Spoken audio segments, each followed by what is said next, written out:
Friends, जय हिंद, वंदे मातरम। Welcome back to our YouTube channel. Friends, आप जानते होंगे कि अगर आप मुखर्जी नगर, करोल बाग या फिर किसी भी इंस्टीट्यूशन में भारत में अगर आप कहीं भी पढ़ते होंगे तो आपको एक बात जरूर टीचर्स जो है वो कहते होंगे, और वो कहते होंगे देखिए चाइना कहां पहुंच गया और हम कहां रह गए। यानी कि भारत और चाइना की जो तुलना है वो लगातार आपको भारत के जो शिक्षक हैं वो करते हुए नजर आएंगे। और मैं मानता हूं कि ये शिक्षक पता ही नहीं कौन सा नशा करके रहते हैं कि एक तरीका से अपने आप को कहते तो हैं इंटेलेक्चुअल हैं, इंटेलेक्चुअल का मतलब क्या होता है ये जानते तक नहीं है।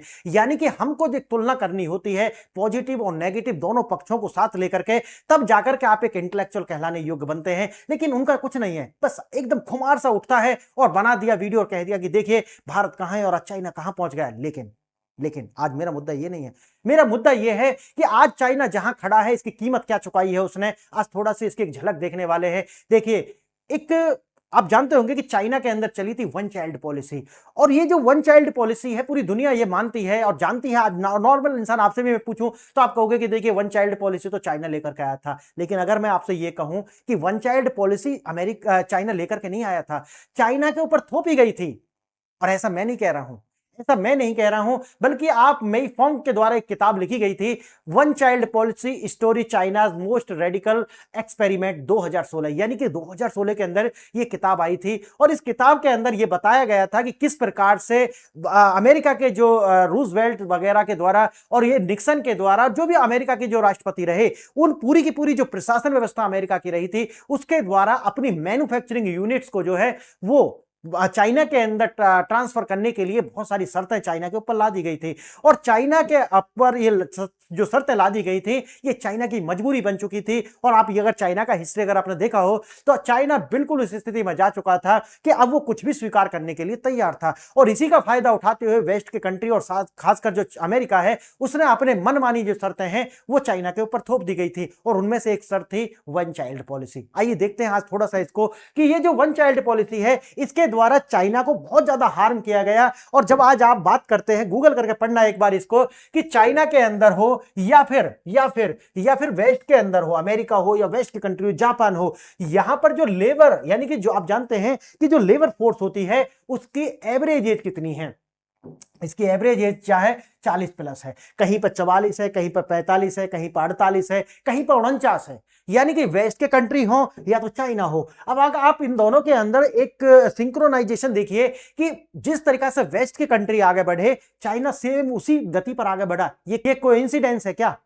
कोइंसिडेंस है क्या? नहीं, क्योंकि वेस्ट के कंट्री ये जानते थे कि जिस तरीका का उनका डेमोक्रेटिक सेटअप है वो अपने घटती हुई जनसंख्या को नहीं रोक सकते, या ऐसा मानिए कि वो ये मानते थे कि ज्यादा जनसंख्या उनके लिए वहनीय नहीं है। इसीलिए उनके द्वारा तो अपने आप ही वन चाइल्ड पॉलिसी लग चुकी थी पूरे वेस्ट के अंदर। उनका तो आप जानते हैं कि जो TFR है वो भी जो है वो कितना है, लेस देन 1 पहुंच गया है। वो लेस देन 1 होना कितना चाहिए, 2.1 होना चाहिए, 2.1। लेकिन किसी का कितना है, 1.9 है, किसी का है 1.5 है। अब सोचिए चाइना की स्थिति यही हो चुकी है। चाइना के अंदर जो पॉपुलेशन वो बता रहे हैं उतना पॉपुलेशन भी नहीं है। चाइना के अंदर यह समस्या आ चुकी है कि आज उनकी जो लेबर फोर्स है उसकी एवरेज एज ही 40 प्लस है। अब 40 प्लस लोगों के लिए समस्या यह आती है कि एक तो लेबर नहीं मिलेगी और साथ ही साथ जो कंजप्शन है वो नीचे गिरेगा। और मैंने कितनी बार बताया है कि चाइना कहता तो है कि उसकी जो GDP है वो बढ़ रही है किसकी गति से, 5 की गति से, 5%। लेकिन आंकड़े ये बताते हैं, मैं नहीं कहता हूं, नासा का आप जाकर के पढ़ लीजिए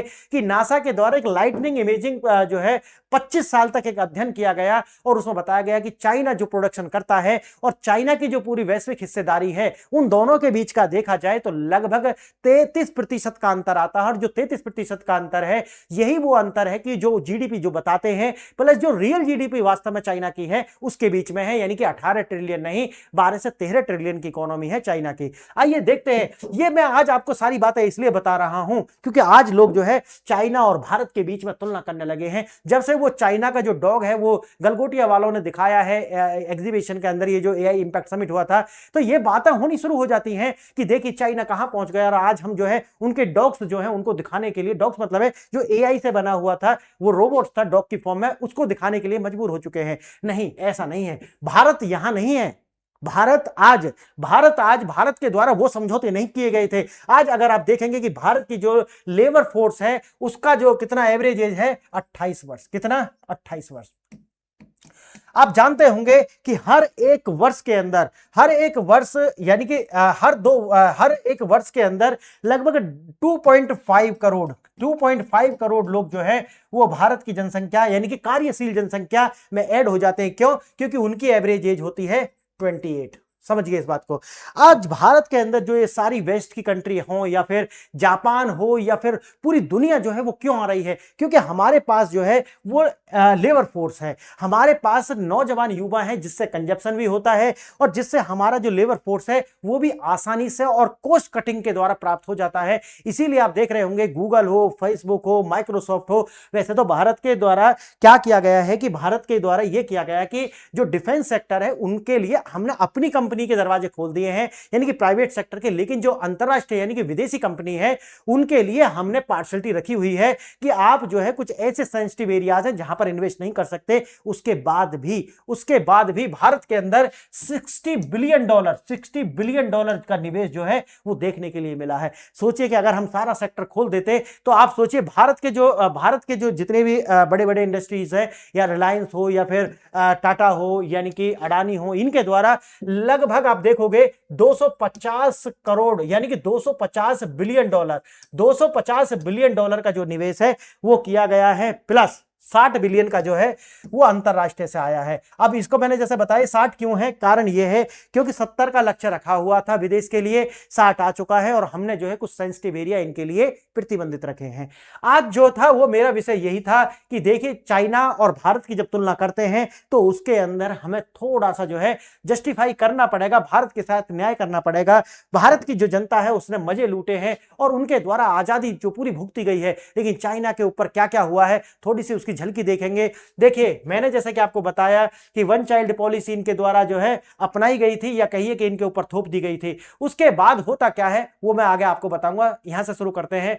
भारत के अंदर बहुत सारा आप जानते हैं कि लोग आए और उनके सीईओज आए, 100 कंट्रीज के जो है वो राष्ट्राध्यक्ष आए और उन्होंने अलग अलग, जैसे कि सुंदर पिचई हैं, वो उन्होंने कहा कि भारत एआई अपनाने में एक तरीका से असाधारण रूप से आगे बढ़ रहा है। उसी तरीका से आप जानते हैं कि जो एनवीडिया के सीईओ भारत आए थे और ये आपका सैम ऑल्टमैन जो है ये ओपन एआई के ये भी फाउंडर्स जो है भारत आए थे और इन्होंने जो है अपने अलग अलग तरीका से जो है वक्तव्य दिए हैं। अब देखिए अमेरिकी हार्डवेयर पर निर्भरता चाइना की कभी खत्म नहीं हुई। कारण क्या है? कारण है कि चाइना के द्वारा अमेरिका ने हमेशा जो आईपीआर है, जो डिजाइनिंग है, वो अपने ही देश में रखी और मैन्युफैक्चरिंग जो है वो चाइना और ताइवान और ऐसे जो साउथ ईस्ट एशिया की कंट्री है वहां पर जो है एक्सपोर्ट कर दी। एक तो बहुत सारे इशू थे उसके अंदर, क्लाइमेट को लेकर के भी था, आइए, और फिर कॉस्ट कटिंग को भी लेकर के था कि जनसंख्या इतनी है नहीं तो हम मैन्युफैक्चरिंग जो है जिस तरह का लेबर फोर्स चाहिए वो वेस्ट के अंदर नहीं था, ये भी कारण था। चीन एआई मॉडल विकास करने में आ गए हैं, लेकिन जैसा कि मैंने बताया कि चिप्स के लिए आज भी अमेरिका या अमेरिका की जो अलाइंड कंपनी है उनके ऊपर है, यानी कि अमेरिका के प्रभाव वाले। आप जानते होंगे कि चिप्स वगैरह अगर निर्माण करनी है तो बिना ताइवान और बिना डच कंपनी है, आप जानते होंगे, उनके बिना नहीं हो सकती। और उन दोनों पर किसका प्रभाव है? अमेरिका का। अमेरिका की कॉलोनी जैसे हैं वो। आगे देखना, प्रमुख औद्योगिक समूह द्वारा निवेश। भारत के प्रमुख औद्योगिक समूहों के द्वारा भारत के अंदर, जैसा आप जानते हैं कि रिलायंस के द्वारा 110 और अडानी ग्रुप के द्वारा लगभग यानी कि 100 बिलियन जो है वो ग्रीन डेटा सेंटर और ग्रीन एनर्जी के अंदर जो है निवेश किए गए हैं। लगभग 250 बिलियन का मैंने जो आपको बताया है ये निवेश आया है। भारत की संप्रभु एआई रणनीति जो है आगे बढ़ रही है, यानी कि भारत ने एआई फॉर ऑल और सर्वम एआई जो है उनके द्वारा, और ऐसा एक नहीं है, ऐसे जैन एआई है, आप जानते होंगे। तो ये भारत ने जो है एआई फॉर ऑल, और दूसरा जो है वो है मानव मिशन।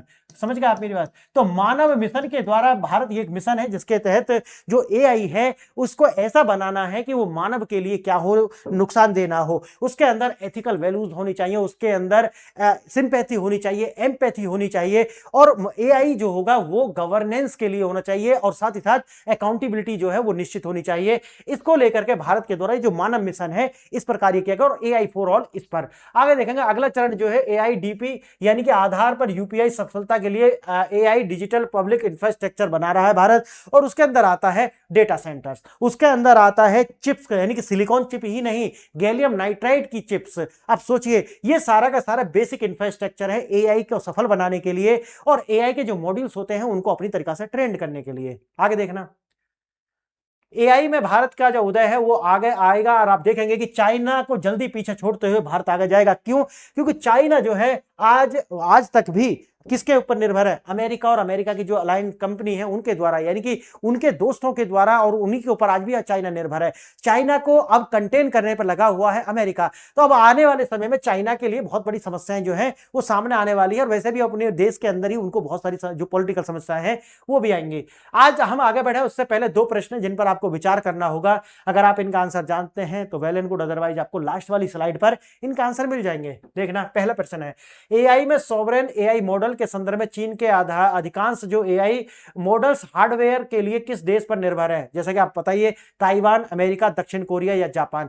आपको आंसर पता होगा, अगर नहीं तो फिर आपको लास्ट में मिलेगा। दूसरा, गूगल डीप माइंड के सीईओ डेमिस हेसाबिस के अनुसार भारत एआई के किस विशिष्ट क्षेत्र में वैश्विक नेतृत्व यानी कि power house of the world बनने वाला है? पहला है AI for finance, AI for science, AI for gaming, AI for defence. तो आपको दोनों आंसर देने होंगे, अगर नहीं जानते तो लास्ट वाली स्लाइड पर आपको मिल जाएंगे। आइए देखते हैं। इंडिया एआई इंपैक्ट समिट के अंदर जो है, जैसा बताया, एआई को बताया गया कि देखिए सॉवरेनिटी होनी चाहिए, इंक्लूसिविटी होनी चाहिए और इनोवेशन बेस होना चाहिए, और मानव मिशन जो है उसकी भी बात जो है प्रधानमंत्री के द्वारा की गई थी।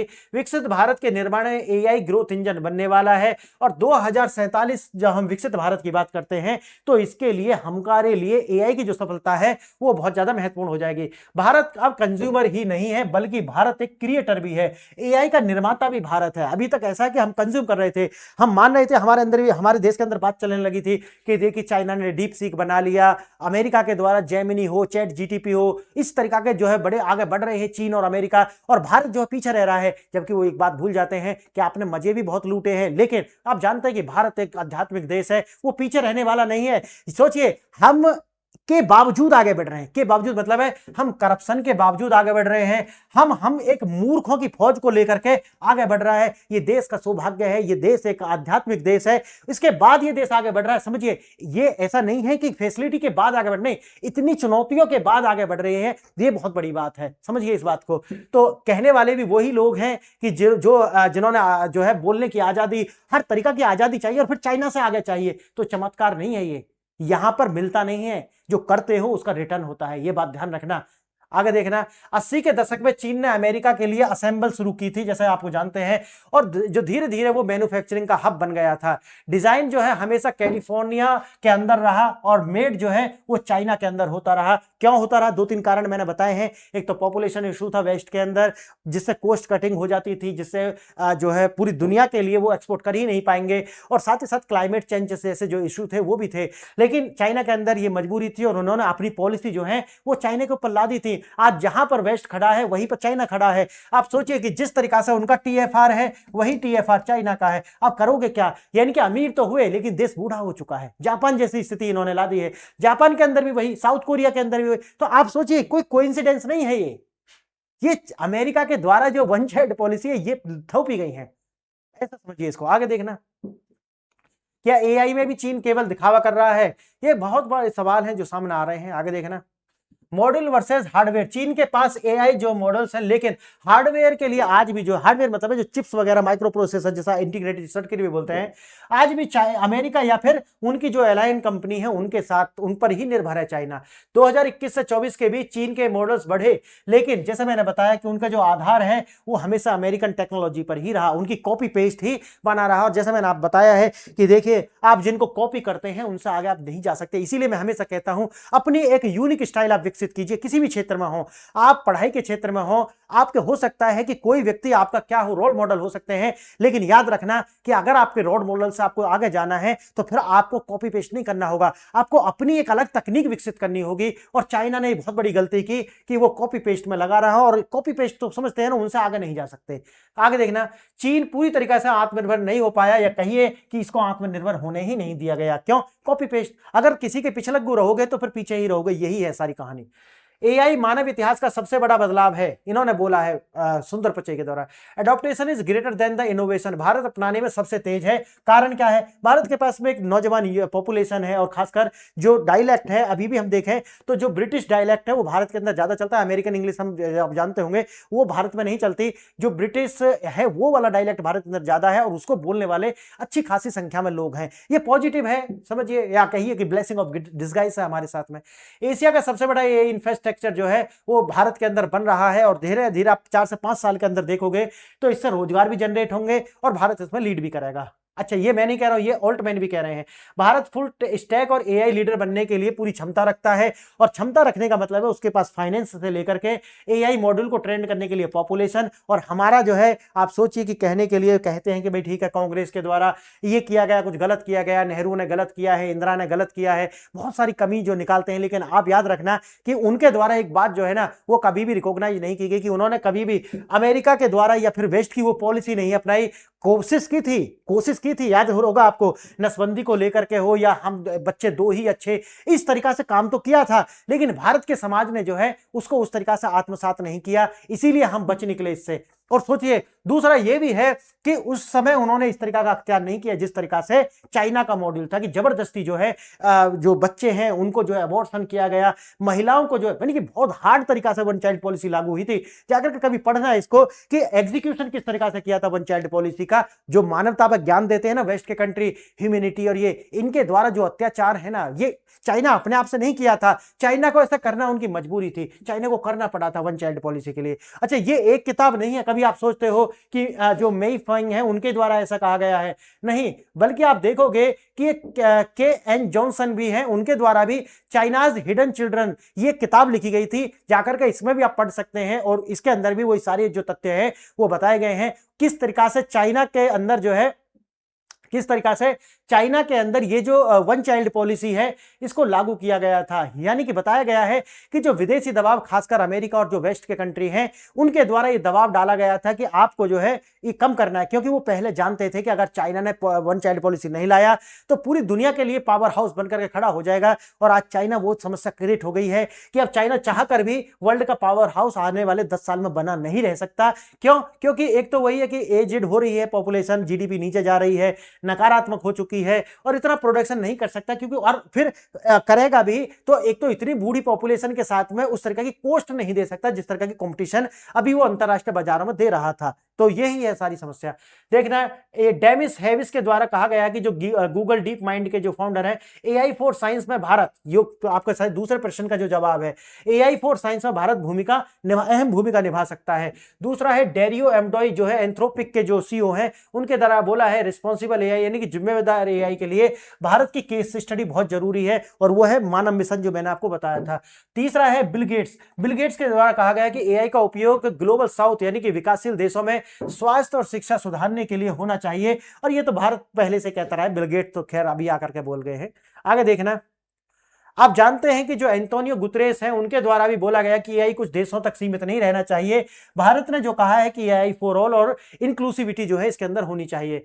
और इमैनुअल कांत, आप जानते हैं इमैनुअल मैक्रों जो है वो भी आए थे और उन्होंने कहा है कि एआई गवर्नेंस में जो है भारत एक नेतृत्वकारी जो भूमिका है वो निभा सकता है। ये लेसन और द ऑर्थर मेंसी जो है इनके द्वारा भी बोला गया है ओपन सोर्स मॉडल और सहयोगात्मक विकास जो है कोलैबोरेटिव डेवलपमेंट पर जोर देना होगा। इस तरीका से अलग अलग लोगों ने अलग अलग बोला है। अब मैंने जैसा बताया जो भारत के डोमेस्टिक दिग्गज हैं उनके द्वारा जैसा कि बताया है कि लगभग $250 बिलियन जो है $250 बिलियन जो है वो निवेश किए गए हैं, तो एक बड़ी बात है। आगे देखेंगे इसके अंदर कौन कौन है, जैसे रिलायंस है, टाटा है, अडानी ग्रुप है, एयरटेल है, इनके द्वारा जो है ये सारा कार्य किया गया है।